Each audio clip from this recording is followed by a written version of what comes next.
যদি কেউ রমজানে রোজা রাখে আবার চোখ দিয়ে হারাম জিনিস মোবাইলে দেখে, স্ক্রিনে দেখে, পত্রিকার পাতায় দেখে, অফলাইনে দেখে, পরনারীর দিকে তাকায় থাকে, সে যদি কান দিয়ে হারাম জিনিস শুনে, গান বাদ্য এই সমস্ত কিছু সে যদি উপভোগ করে, তাহলে তার এই রোজা আর উপোস থাকার মধ্যে কোনো পার্থক্য।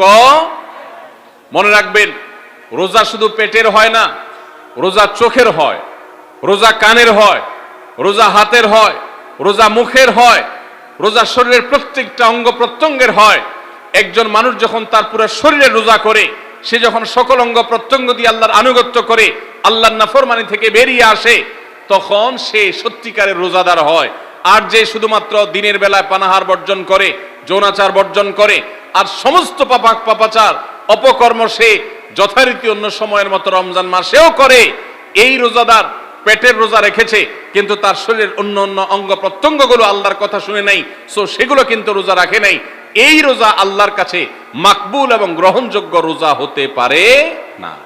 অতএব আমরা রমজান মাসে সব ধরনের গুনাহের কাজ বর্জন করবো তো ইনশাআল্লাহ।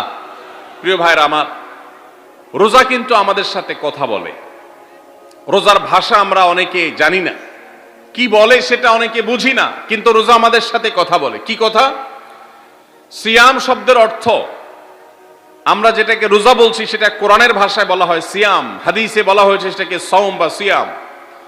এই সওম বা সিয়াম একই শব্দ, এর অর্থ হলো বিরত থাকা। এর অর্থ হলো কি ভাই? বিরত থাকা, ব্রেক দিতে জানা। আল্লাহ রাব্বুল আলামিন রোজার মতো ইবাদত দিয়েছেন আমাদেরকে জীবনে ব্রেক দেওয়ার অভ্যাস গড়ে তোলার জন্য। আমরা যেন ব্রেক দিতে শিখি, আমরা যেন থামতে শিখি, আমরা যেন নিজেদেরকে নিয়ন্ত্রণ করতে শিখি। ইসলামের যে বৈশিষ্ট্য, ইসলামের যে বিউটি, ইসলামের যে সৌন্দর্য, সেটা হলো ইসলাম পৃথিবীর মানুষকে আত্মনিয়ন্ত্রণ করবার কথা বলে। আজ ভোগবাদী পৃথিবীর যেদিকে তাকাবেন, চতুর্দিকে দেখতে পাবেন শুধু ভোগের হাতছানি।